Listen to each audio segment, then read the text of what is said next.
The morning air was cool and sharp when Marcus pulled into the empty gravel parking lot of Ridgeline Trail at 6:30. He killed the engine and sat for a moment, listening to the tick of cooling metal and the distant call of a woodpecker somewhere deep in the pines. No other cars, no other hikers, just him, the mountain, and 12 miles of unmarked wilderness stretching out ahead, like a secret the forest had kept for centuries. He'd needed this. The last 6 months had been the kind that leave marks. A job that had slowly hollowed him out, an apartment that felt smaller every week, a phone that buzzed with obligations he no longer had the energy to meet. His therapist had called it burnout. His mother had called it stubbornness. Marcus had called it Tuesday. But somewhere between the third sleepless night in a row and the moment he'd found himself staring at a blank spreadsheet for 40 minutes without moving, he'd made a decision. One weekend, no signal, no noise, just the trail. He laced his boots slowly, deliberately, the way his father had taught him when he was 9 years old. Heel first, then wrap, then double knot. His pack sat on the tailgate. 40 litres, sensibly loaded. A sleeping bag rated to 20 degrees, a water filtration pump, 2 days of food, though he planned to be back by Sunday evening. A headlamp with fresh batteries. A folding knife clipped to the hip strap. His father's compass, brass and worn smooth, tucked into the left breast pocket of his flannel shirt where he could feel the weight of it against his chest. He didn't carry a gun. He'd thought about it, the way most people think about things they ultimately decide against. Briefly, practically, and then with a quiet finality. Bears in this region were black bears, more afraid of people than people were of them. Mountain lions were possible but rare. Humans were the variable he'd never quite learned to calculate, but out here, at this hour, on a trail this remote, the odds felt comfortable. Marcus shouldered his pack, locked the truck, and stepped onto the trailhead. The forest received him the way forests always do, without ceremony, without fanfare, with nothing more than the soft give of pine needles underfoot and the immediate, almost physical sensation of the world growing quieter. The parking lot disappeared behind the first bend. The road disappeared behind the second. By the third curve in the trail, even the sound of wind on open ground had been replaced by something gentler, the hushed, layered stillness of old trees, the kind of silence that isn't really silence at all, but 1,000 small sounds weaving together into something that feels like peace. He walked without hurrying. The trail climbed gradually at first, switchbacking through a dense corridor of Douglas fir and western red cedar. Shafts of early morning light fell through the canopy at long angles, catching dust motes and the occasional spider's thread, turning them, briefly, into gold. A creek ran somewhere to his left, invisible but constant, its voice a low and steady murmur beneath everything else. Marcus followed the sound of it for almost a mile before the trail curved away and the water faded into memory. He stopped at a natural overlook around the 2-mile mark, where the trees thinned and the ridge dropped away to reveal a valley still wrapped in morning shadow. He could see the curl of a river far below, a silver thread stitched through dark green, and beyond it, another ridge, and beyond that, the pale suggestion of mountains disappearing into low cloud. He stood there for a long time, hands resting on his pack straps, breathing slowly and watching the light shift. For the first time in months, his mind went quiet. Not empty, never quite empty, but quiet in the way a room goes quiet when the last person has left and the air has settled back into itself. Thoughts came and went without urgency. He noticed them the way you notice, passing cars from a window, a memory of his father's laugh, a line from a book he'd read in college, the specific green of his ex-girlfriend's kitchen tiles. None of it demanded anything from him. It all just passed through, loosely and without weight, and he let it go. He ate a small breakfast at the overlook, an oat bar and a handful of dried apricots, washed down with water that tasted faintly of minerals and cold. Then he adjusted his pack, checked his compass out of habit, and kept moving. By mile 4, the trail had changed character. The gentle switchbacks gave way to something steeper and less groomed. Tree roots crossed the path in thick, gnarled ropes. Rocks jutted from the earth at odd angles, slick in the shadows where morning dew hadn't yet burned off. Marcus watched his footing carefully, finding a rhythm in it.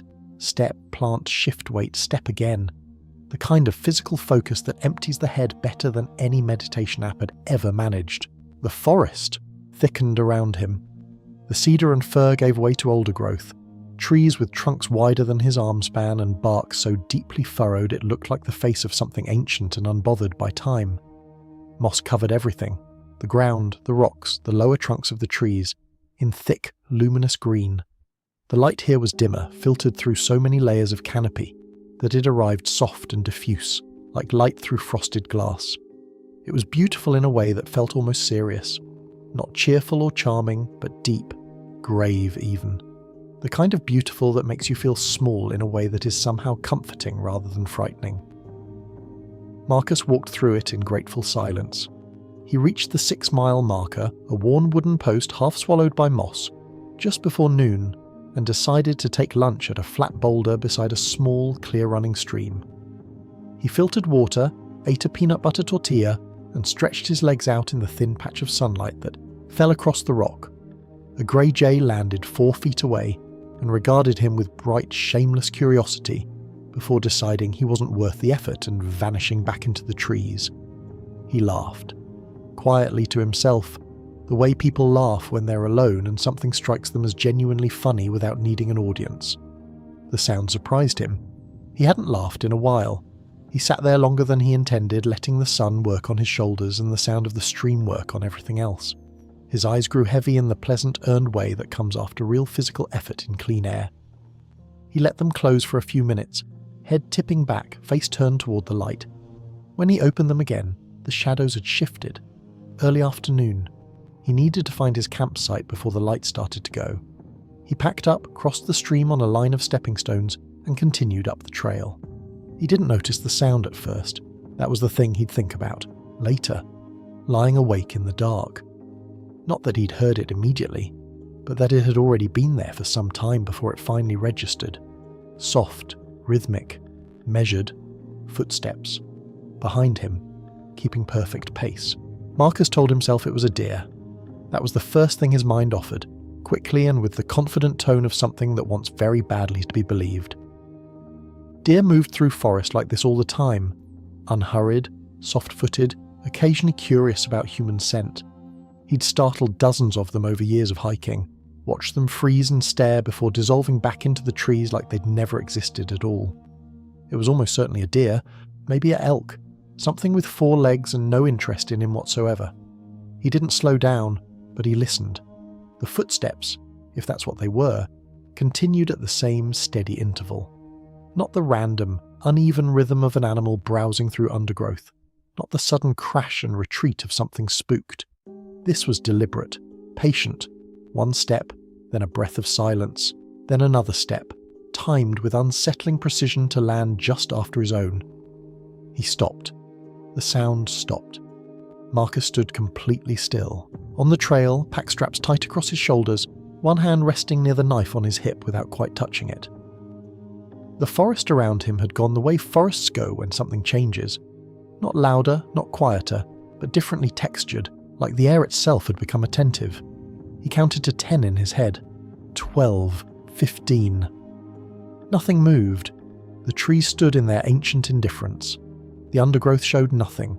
Somewhere far above, a branch shifted in a wind he couldn't feel at ground level, and a single cedar cone dropped through the canopy with a series of soft descending taps before landing somewhere off to his left.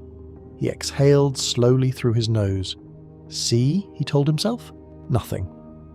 He started walking again. 3 steps later, the footsteps resumed behind him. His heart rate climbed in a way that felt almost embarrassing. A sharp, mechanical lurch followed by a rapid, shallow cadence that he was immediately aware of and immediately tried to control. He kept his pace even, kept his posture neutral. He didn't run, because running does 2 things in the wilderness when something is behind you. It confirms that you know it's there, and it confirms that you're afraid. Whatever was behind him, he wasn't ready to give it either of those things. Instead, he thought. The trail ahead curved to the right around a dense stand of fir, and he knew from the map he'd studied the night before that, beyond that curve, the path opened briefly onto a rocky shelf before descending into a shallow ravine. If he could reach that shelf, he'd have open sightlines in every direction. No blind spots, no cover for anything that didn't want to be seen. He walked toward the curve with the careful, controlled speed of someone who is not running, but is moving with absolute intention. The footsteps followed. He reached the curve and stepped out onto the rocky shelf, and in one smooth motion he turned around. The trail behind him was empty. 30 yards of open path edged by fern and shadow, curving back into the trees.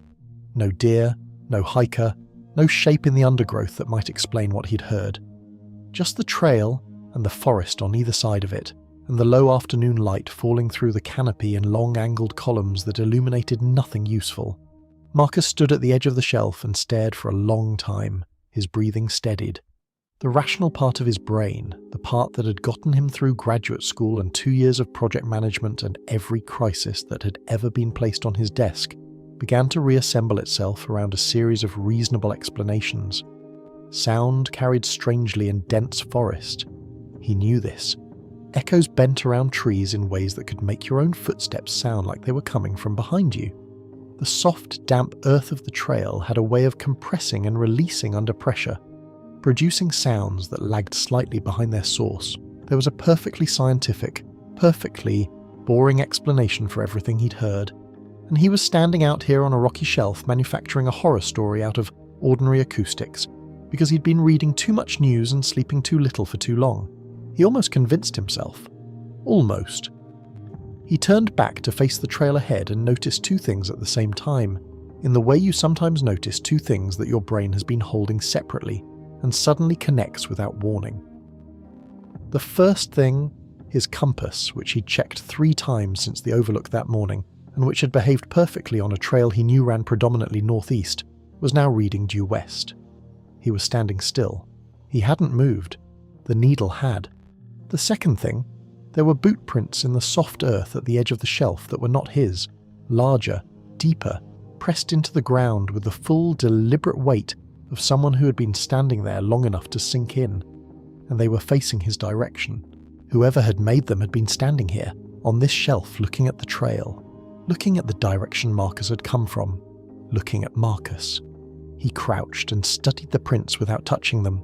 The tread pattern was irregular, not a modern hiking boot, not a trail runner. Something older. The edges were sharp, which meant recent. The depth suggested someone heavier than him by a meaningful margin. And there were only prints in one place.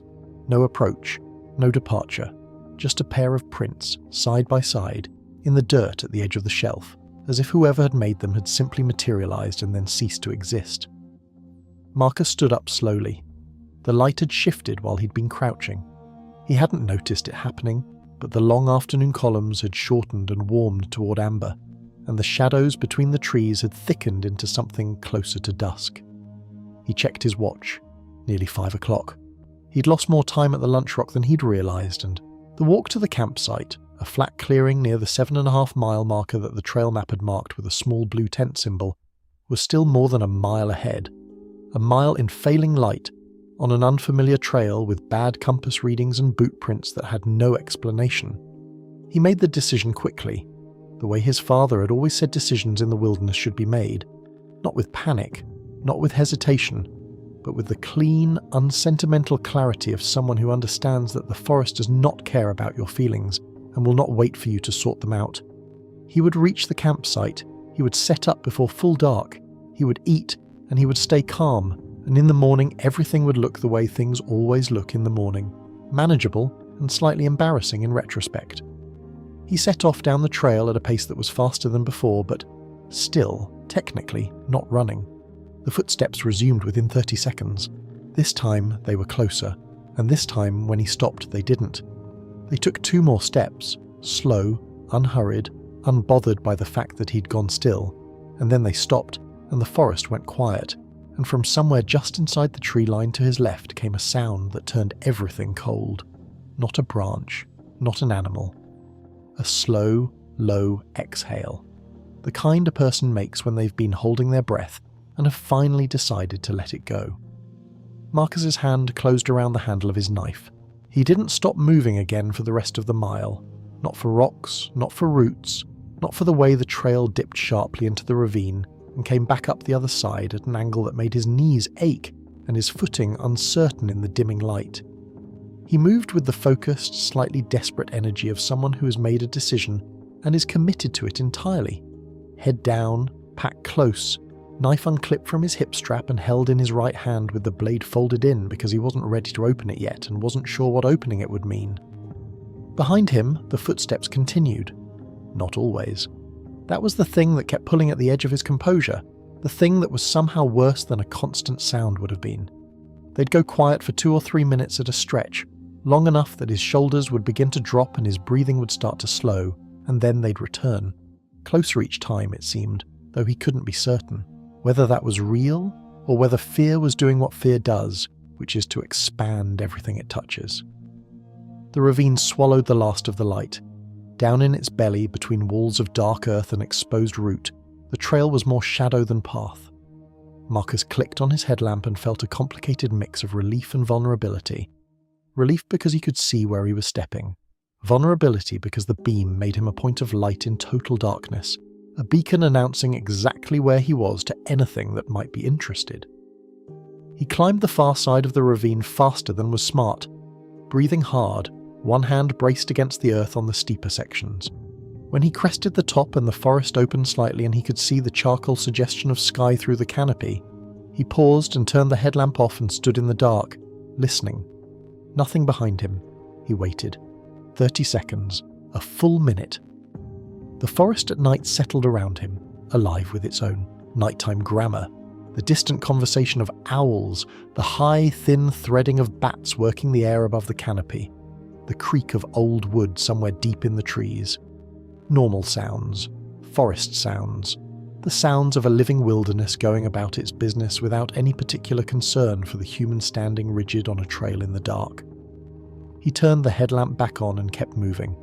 The blue tent symbol on the map corresponded, as these things sometimes miraculously do, to an actual clearing, a flat, roughly circular space maybe 30 feet across where the trees pulled back enough to let the sky in. In that sky, above the black silhouette of the ridge, stars were beginning to appear in the cold, unhurried way they do at elevation, scattered first at the edges and then multiplying inward until the whole sweep of the Milky Way emerged, like something remembered rather than discovered. Under different circumstances, Marcus would have stood there for a long time looking at it. He set up the tent in 7 minutes. He'd practiced it in his living room the week before, an old habit his father had instilled, and his hands moved through the familiar sequence without needing instruction from his brain, which was occupied elsewhere. Poles through sleeves, stakes at each corner, rainfly over the top, clipped and tensioned. He threw his sleeping bag inside, tossed his pack in after it, and climbed in without bothering to change clothes or remove his boots. He zipped the tent door, then the mesh inner door. Then he sat in the small orange glow of the tent fabric and tried to think clearly. The compass was still reading wrong. He checked it 3 more times on the walk in, holding it level and still, watching the needle drift and settle in directions that made no navigational sense. He wasn't lost. He'd been counting trail markers and the path was clear, but a malfunctioning compass in unfamiliar wilderness was a problem the way a loose thread in a parachute is a problem. Not immediately catastrophic, but deeply, foundationally unsettling. He ate without tasting anything. A pack of instant noodles reconstituted with water he heated on his small camp stove, a handful of mixed nuts, a square of dark chocolate that he ate last slowly, as a kind of reward for having gotten here in one piece. He drank 2 full cups of water and told himself it was dehydration making him jumpy. Told himself the altitude was affecting his perception of sound. Told himself all the reasonable things. He was halfway through mentally rehearsing all of them a second time when he heard something outside the tent. Not footsteps, something slower, something moving around the perimeter of the clearing with a low, consistent sound. Not quite a footstep, not quite a drag, something in between. A weight shifting through the undergrowth at the edge of the trees, methodical, unhurried, completing a slow circuit of the open space in a way that suggested it was not lost and not uncertain and was not going away. Marcus turned off the headlamp. In the darkness of the tent, he sat very still with his knife open in his hand and his back against the far wall and his knees drawn up, and he breathed the way his father had once taught him to breathe in a duck blind at 4 a.m. Slow, nasal, silent, in through the nose, hold for 3 counts, out through the nose, no sound, No visible breath vapor in the cold if he could help it. The circling continued, twice around the clearing, 3 times, and then it stopped, and the silence was worse than the sound had been because silence is full of possibility in a way that sound is not. Then, from directly outside the tent, not the edge of the clearing, not the tree line, but directly outside, no more than 3 feet from where Marcus was sitting, a voice. Low, male, rough-edged, like gravel shifted by water. "You picked the wrong trail, friend." Marcus stopped breathing entirely. He waited, for more, for footsteps retreating, for laughter, or the crackling of a radio, or any of the sounds that would indicate this was a ranger, or a drunk camper, or some elaborate misunderstanding that would be funny in 2 days when he told the story at work. None of those sounds came. Instead, slowly from the left side of the tent, a shadow passed across the orange nylon wall. A human shape, standing, not moving away, just standing there in the dark outside his tent, watching the shape of him through the fabric, letting him know. Marcus looked at the knife in his hand. He looked at the tent zipper. He looked at the shadow on the wall, which had not moved.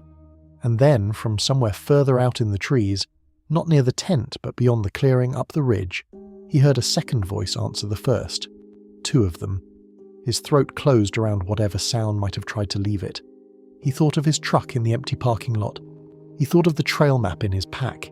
He thought of the compass, spinning and useless. He thought of the boot prints on the rocky shelf facing his direction, impossibly deep, with no approach and no departure. He thought of his father, who had taught him something else, on a different kind of morning, with a different kind of lesson. Something about how the wilderness had its own rules, and the most important one was this. When you don't know what's out there, you make the darkness work for you before it works against you. Marcus quietly, carefully reached for his pack. He had a plan forming. It was not a good plan, but it was better than sitting still. He began to move. He gave himself 60 seconds to prepare. No more. That was the number his brain settled on without negotiation. 60 seconds to think, to gather, to decide. Because 60 seconds was long enough to be useful, and short enough that the shadow on the tent wall might not realize he'd shifted from paralyzed to purposeful. It was a small edge, possibly the only one he had. He intended to use it. First, inventory. He ran through it in his head without moving, the way you account for things in the dark by remembering where you put them, rather than reaching around and making noise. Knife, open, right hand, headlamp, around his neck where he'd left it after turning it off. Pack, against the back wall, within reach.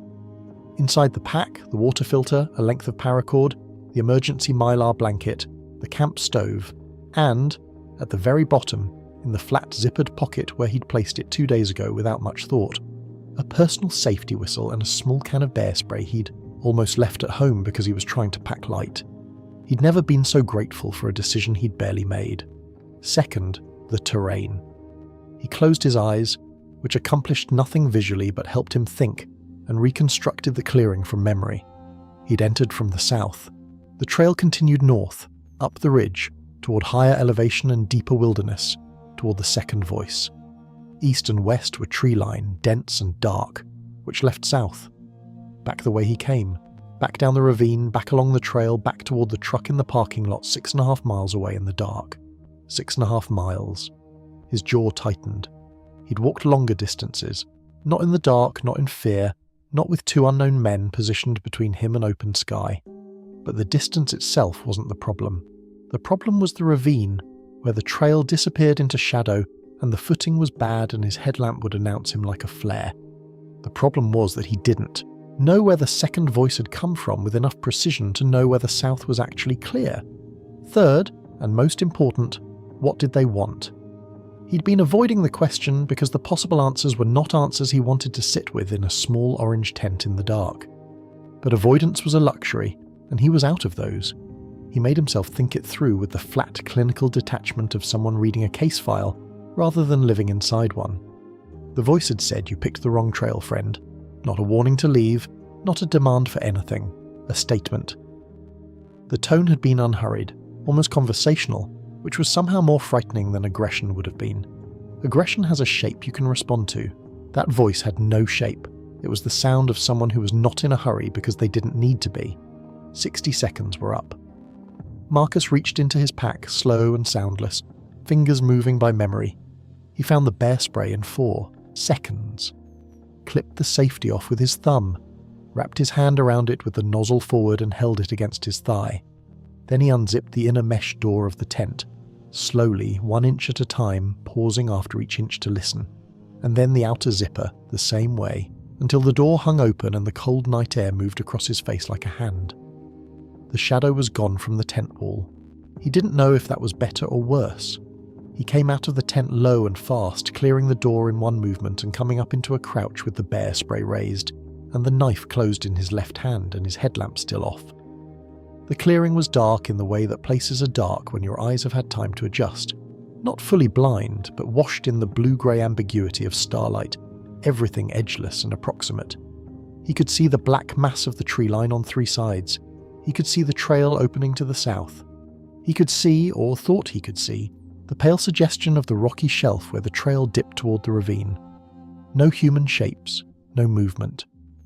He waited 5 seconds in his crouch, scanning. Nothing. He made his decision and moved south toward the trail, staying low, stepping carefully, placing each foot with the slow deliberateness of someone crossing a frozen lake. The grass of the clearing was wet with dew and made no sound under his boots. He reached the trail opening and paused there, back against the last tree, and listened to the forest for a full 30 seconds. Owls. Wind. The distant complaint of something small in the undergrowth. He moved onto the trail and started south. For the first quarter mile, he didn't breathe so much as manage air. Small controlled exchanges, nothing that would produce sound. His headlamp stayed off. He navigated by the pale strip of open sky above the trail corridor and by the feel of packed earth under his feet, trusting the path because he had nothing else to trust. When branches reached across the trail, he moved through them slowly. When roots crossed his path, he felt for them with his leading foot before committing his weight. It was the slowest, most deliberate walking he'd ever done, and it felt like trying to think quietly. He heard nothing behind him. Half a mile out from camp, he began to believe he might actually do this. That was when his foot came down wrong on a wet root, and his ankle rolled, and he went down hard onto his hands and knees on the trail with a sound that was not loud by most measures, but was catastrophically loud by the standards of the last 45 minutes. He caught himself on his palms, bear spray still in hand by some miracle of grip, and held completely still on all 4s in the middle of the trail like an animal that has just given itself away and is waiting to learn the consequences. Silence. Then, from somewhere behind him and above, up the ridge, north, where the second voice had come from, with the sound of movement in the trees, not footsteps exactly, something heavier, something descending toward the trail with no particular effort to be quiet, which meant it either didn't care whether he heard it or it wanted him to. Marcus got to his feet, tested the ankle, sore but functional. He turned his headlamp on. If they could hear him, they already knew where he was. The headlamp gave him the trail gave him speed. Speed was the only currency he had left, and he was going to spend all of it. He ran, not sprinting. The trail was too uneven, the dark too full of hazards, but a hard, controlled trail run, the kind that cost everything and pays back in distance.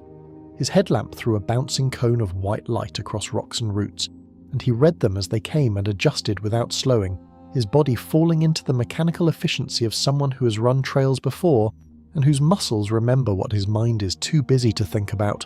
The ravine appeared ahead of him, faster than he expected. He started down the far side without stopping, one hand out for balance, and he was 2/3 of the way down when the beam of his headlamp swept across the bottom of the ravine, and he skidded to a halt so suddenly he nearly pitched forward. There was a man at the bottom, standing directly on the trail, facing up toward him, completely still. Not the shadow from outside the tent, someone else, shorter, broader, dressed in dark clothing that blurred at the edges in the headlamp beam. A face that Marcus couldn't fully resolve from this distance and angle. Hands at his sides, not moving, just standing there between Marcus and the only way out. Marcus stopped breathing. The bear spray came up. His thumb found the trigger, and then the man at the bottom of the ravine took one step forward into the headlamp beam, and Marcus saw the face clearly for the first time, and everything, the fear, the running, the cold knife of the last 2 hours collapsed into Something so unexpected it took him 3 full seconds to process what he was looking at. The man was old, 70, maybe older. A grey beard, a worn canvas jacket, eyes that caught the headlamp light and reflected something that looked, unmistakably, like relief. "Son," the old man said, and his voice cracked on the word. "Son, thank God. I've been lost since yesterday morning. I saw your light and I—" He stopped, pressed one hand across his face.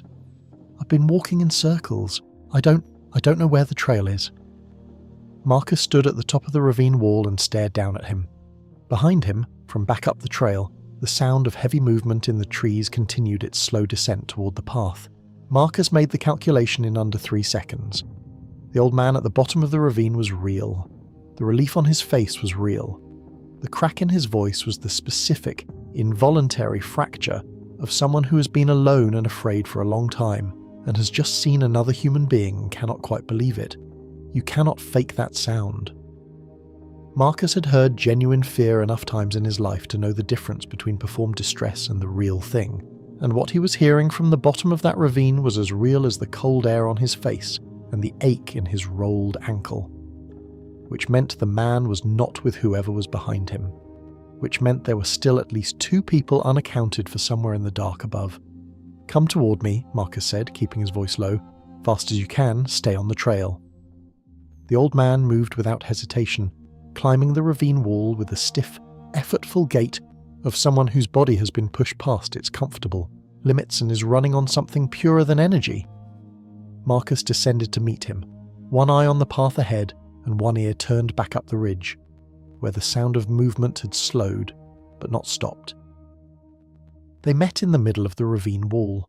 Up close, the old man looked worse, a deep cut above his left eyebrow, dried dark, and the particular grey pallor of dehydration and exposure. He grabbed Marcus's forearm with both hands the way drowning people grab things. "There are men up there," the old man said immediately, breathlessly. "2 of them. They've been following me since last night. I heard them talking. I don't think they know I heard." Marcus looked at him. "What did they say?" The old man's grip tightened. "They're poachers, running traps up the North Ridge, illegal ones. Bear traps, I think. Maybe mountain lion. When I came across one of the traps yesterday, I didn't touch it, I just saw it. One of them saw me, and then they started." He stopped, swallowed. They didn't want a witness. Everything rearranged itself in Marcus's understanding with the clean, disorienting finality of a puzzle completing. The footsteps timed to his own. Someone who'd mistaken him, in the poor light of the afternoon trail, for the old man they'd been tracking. The voice outside his tent. "You picked the wrong trail, friend." Not a threat aimed at Marcus specifically, but a message meant for someone they thought they'd cornered. The circling of the camp, cautious and patient, the behaviour of men who were confident in their timeline and their terrain. They hadn't known there were 2 of them. They still might not. "Can you run?" Marcus asked. "Not well." "Well enough?" The old man looked at him for a moment with eyes that had clearly been deciding things alone in the dark for 30 hours. "Yes," he said. "Stay behind me. Don't use a light. If I tell you to leave the trail and go into the trees, you go and you don't stop. You understand?" "Yes. Your name?" "Walter. Marcus. Let's go, Walter." They moved south together through the bottom of the ravine and up the other side. Marcus setting a pace that was faster than Walter could comfortably manage, but slower than Marcus wanted to go. The compromise between abandonment and caution that the situation demanded. Walter moved with a kind of grim, silent determination that Marcus found himself respecting enormously. No complaint, no faltering, just the steady, willed forward motion of someone who has decided they are not going to die on this mountain tonight. Behind them, up the ridge, the movement in the trees had reached the trail. Marcus heard it clearly now. 2 sets of footsteps on packed earth, not bothering with silence anymore, moving with the confidence of people who knew this land and had decided that speed mattered more than stealth. They were maybe 400 yards back, maybe less, moving faster than Walter could sustain. Marcus pulled out, his phone on instinct, and nearly laughed at himself when the screen showed what it had shown all weekend. No signal, not one bar, the digital equivalent of a shrug. He put it away. He had the whistle. He thought about what his father had told him once on a hunting trip that had gone sideways in a marsh in Louisiana, when they'd gotten turned around in the dark and his father had stopped walking and stood completely still and said very calmly, that panic spends resources you haven't earned back yet. Then his father had pulled out a compass, taken a reading, and walked them out in 40 minutes. Marcus didn't have a working compass, but he had a whistle, and he had a thought, and the thought was this. Sound carried extraordinarily well in this forest. The same acoustic properties that had made his own footsteps sound like they came from behind him would carry a whistle blast a very long way in every direction. And this trail, remote as it was, sat within the jurisdiction of a National Forest Service that maintained on the ridge 2 miles to the west a seasonal fire lookout station that was, according to the trailhead information board he'd read while lacing his boots that morning, staffed through October. It was the 23rd. He pulled the whistle out and blew 3 sharp blasts into the dark. The sound split the forest like something physical, bright and hard-edged, bouncing off the trees and the ridge and the ravine walls and scattering in every direction at once. Walter flinched beside him. Behind them, the footsteps stopped. Marcus blew 3 more, the international distress signal, 3 of anything. He kept walking south while he blew it, covering ground while the sound did its separate work, and he counted in his head and blew 3 more at the 30-second interval, and then 3 more again, and by the 4th set he was breathing hard from the walking and the blowing simultaneously, and Walter was working hard beside him, and neither of them spoke. The footsteps behind them did not resume. He didn't know whether that was because the men had recognized the signal and understood what it meant for their situation. Witnesses, noise, attention drawn to this specific area of the forest, or whether they'd simply decided the risk calculation had shifted. He didn't particularly care about the reason. What mattered was the result. They walked for another hour and 40 minutes. Marcus blew the whistle every 30 seconds for the first 20 minutes, then every minute, then every 5 when his mouth had gone dry and his lips were numb from the cold and the effort. Walter walked beside him without complaint through the whole of it, one hand occasionally steadying himself on Marcus's shoulder when the trail went rough, otherwise managing on his own with a quiet dignity that asked for nothing and accepted the help that was offered without making it smaller or larger than it was. They reached the parking lot at 11:47 at night. Marcus's truck sat exactly where he'd left it, alone in the gravel, the only vehicle in the lot. He unlocked it, and Walter climbed into the passenger seat, and Marcus turned the heat on full, and Walter put both hands over the vents and closed his eyes and breathed and said nothing for a long time. Signal returned in bars on Marcus's phone as they descended the first switchback of the access road. He pulled over and called 911 and gave the dispatcher the trailhead name and the approximate location on the North Ridge, and described what Walter had told him about the traps and the men, and the dispatcher told him to drive to the ranger station 12 miles east, and that units would meet them there. They drove in mostly silence. The heater worked. The road was empty. Through the windshield, the sky was enormous and clear and full of stars. "How long have you been hiking?" Walter asked eventually, somewhere around mile 7. "On and off since I was a kid. My father started me early." Walter nodded slowly. "Mine too." A pause. "I'm 74 years old and I've been hiking alone my whole life. Never had a night like that." "Neither have I," Marcus said. Walter turned and looked at him with the particular directness of old men who have stopped seeing the point of indirection. "You kept your head," he said. "That's harder than it sounds." Marcus thought about the tent and the shadow on the wall and the moment he'd decided to move instead of wait. He thought about the whistle he'd almost left in the pack without using. He thought about the 60 seconds he'd given himself to think, and how those 60 seconds had felt like the most important minute of his life. "I had help," he said, "from someone who isn't here anymore." Walter didn't ask him to explain that. He just nodded once, slowly, and looked back out at the road ahead. They reached the ranger station at 12:31 in the morning. 2 Forest Service vehicles were already in the lot, lights on. Walter was checked out by a paramedic who confirmed dehydration and mild hypothermia, and the cut above his eyebrow, which needed 4 stitches and got them. 2 rangers took Marcus's account in a small warm office, with bad coffee that he drank gratefully. By 2 in the morning, both men had given everything they had to give, and were sitting in separate chairs in the station waiting room, not quite asleep, not quite awake. A ranger came in near 3 and told them they'd located one of the men on the North Ridge, detained without incident. The other was still being searched for, but they were confident about the terrain. Walter reached over without looking and shook Marcus's hand once firmly, and then let go. Marcus drove home as the sky began to lighten in the east, the mountains behind him going from black to blue to the first pale suggestion of rose along their edges. He kept the radio off. The truck was warm, the road unspooled ahead of him in the headlights, familiar and ordinary and very, very welcome. He thought about the trail and the forest, and the sound of footsteps keeping pace with his own. He thought about how fear, when you don't let it drive, can be a kind of compass, how it points at the thing that matters most, how the trick isn't the absence of it. The trick is staying useful inside it, keeping your hands moving and your mind working, and your feet going forward when every instinct you have is screaming at you to go still. He thought about his father, he thought about double knots, and that's where we leave Marcus, not broken by the mountain, but changed by it, in the quiet and permanent way that only real things change us. The wilderness does that sometimes. It strips away everything that isn't essential and shows you very clearly what remains. And what remained in Marcus, underneath the burnout and the noise and the months of slow erosion, was someone who could think clearly in the dark. Someone who could move when moving was hard. Someone who could hear a frightened old man's voice through his own fear and respond to it with something that looked a lot like courage. He didn't plan for any of it. He just packed well, paid attention, and remembered what he'd been taught. The forest has its own rules. The most important one, it turns out, isn't about survival at all. It's about not going still when the world goes quiet around you. It's about keeping moving. It's about trusting that the morning is out there ahead of you on the trail, even when you can't see it yet.